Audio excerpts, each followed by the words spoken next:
Hello, this is Cho of the Shiny Colors Discord. Welcome to another episode of the Shiny Review. Today we've of course got two cards to talk about. We have the new Produce SSR for Kiriko, as well as the Support SSR for Mono.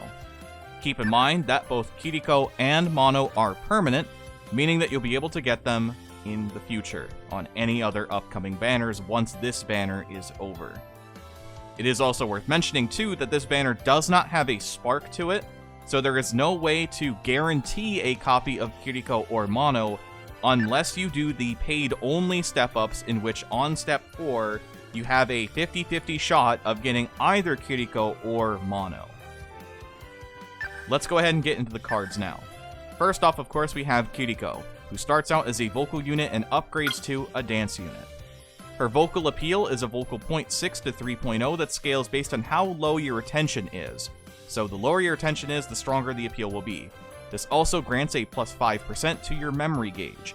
This has a plus appeal, which requires the full Antika lineup, and for it to be turn 4 or later, which is a vocal 0.5 appeal.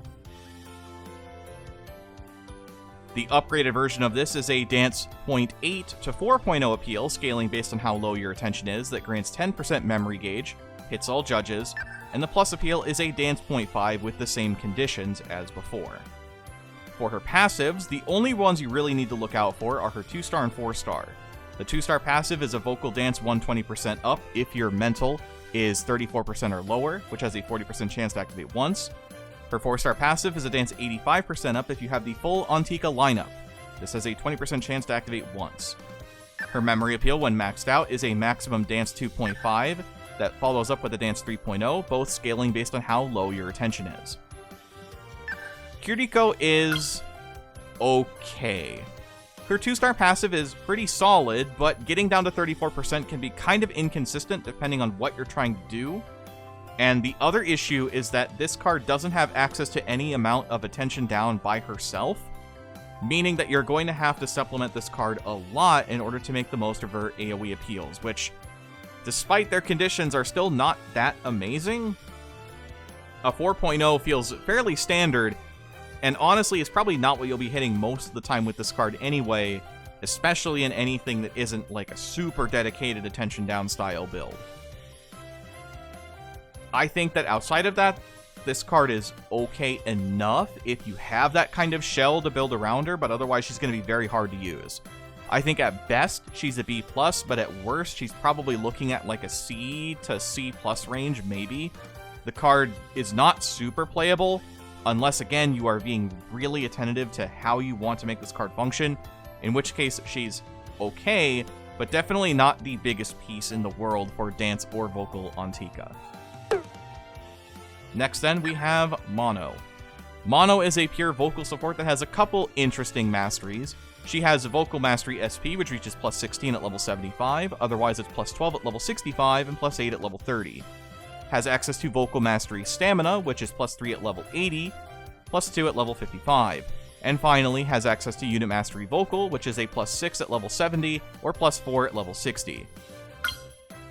As for the rest of what Mono does, her appeal is a Vocal 3.0 that grants you a 15% buff to your passive activation chance for 2 turns. As for the rest of her passives, she has only one notable one, which is a Vocal 80% up if Mono's on your team, and it has a 10% chance to activate 3 times. Mono is kind of bad.